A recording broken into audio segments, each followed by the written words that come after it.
पूर्व मुख्यमंत्री त्रिवेंद्र सिंह रावत अपने ड्रीम प्रोजेक्ट के बहाने एक बार फिर सुर्खियों में हैं, सवालों के घेरे में हैं। तकरीबन 4 साल तक त्रिवेंद्र ने उत्तराखंड की कमान संभाली थी। अब जब वो सत्ता की चकाचौंध, सत्ता के गलियारों से दूर हैं, तो उन पर इशारों ही इशारों में कैबिनेट मंत्री सतपाल महाराज ने निशाना साधा है, तीखे तेवर दिखाए हैं, कड़े शब्दों का इस्तेमाल किया है। बहुत गंभीर ऐतराज भी महाराज ने जताया है।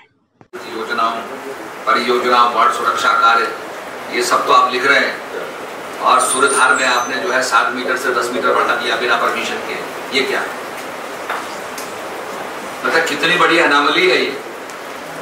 दुर्भाग्य है हमारा कि बिना किसी परमिशन के, बिना किसी चीज के आप 7 मीटर से उसको 10 मीटर कर रहे हैं। फिर इधर तो हम कह रहे हैं कि हम अनुसंधान संस्थान बना रहे हैं, हम लोग कर रहे हैं, जल विद्युत योजनाओं का कर रहे हैं, उधर देख लीजिए।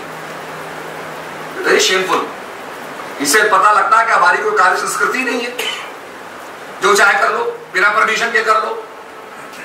सूर्यधार झील त्रिवेंद्र रावत का ड्रीम प्रोजेक्ट रही है, जिसे लेकर पहले भी सवाल उठते रहे हैं। कांग्रेस ने उसमें जमीन को लेकर भी सवाल उठाए थे। बाद में खुद सतपाल महाराज ने, जब मुख्यमंत्री त्रिवेंद्र रावत थे तब भी ऐतराज जताया था, क्योंकि त्रिवेंद्र रावत के मुख्यमंत्री रहते हुए भी सतपाल महाराज सिंचाई मंत्री थे। लेकिन वो झील मानकों से ज़्यादा कैसे बन गई, उसकी ऊंचाई 7 मीटर से 10 मीटर कैसे हो गई, इस सवाल का जवाब सतपाल महाराज अब भी तलाश रहे हैं। और इसीलिए उन्होंने इशारों ही इशारों में हमला भी बोला है। ये टॉलरेबल नहीं है, मैं आपको बता रहा हूं। बड़े शर्म की बात है कि इतनी टेक्नोलॉजी, इतना ज्ञान रखने के बाद भी कोई कहीं की स्कीम को कहीं फिट कर दिया गया। मैं तो उसकी तलाश में हूं पूरा।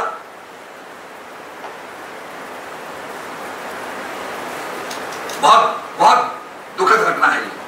चलिए,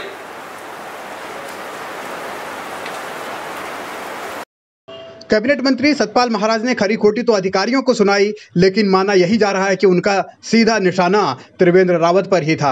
भले ही त्रिवेंद्र अब सत्ता से दूर हों, लेकिन सवालों के घेरे में तो हैं ही।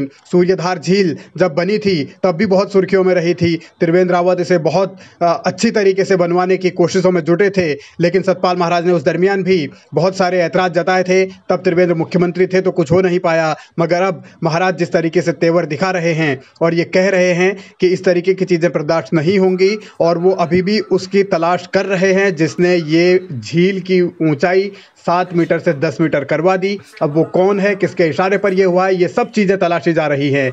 यानी सीधे तौर पर बीजेपी के भीतर संग्राम छिड़ा हुआ है। सतपाल महाराज फिराक में है कि बदला लिया जाए, और वो तलाश भी कर रहे हैं। निशाने पर त्रिवेंद्र रावत ही हैं, नाम भले ही न लिया हो, लेकिन बहुत सारी चीज़ें इशारों में समझी जा सकती हैं। अब ये देखना होगा कि मामला कहाँ जाकर रुकता है और जिम्मेदारों के खिलाफ कार्रवाई क्या होती है।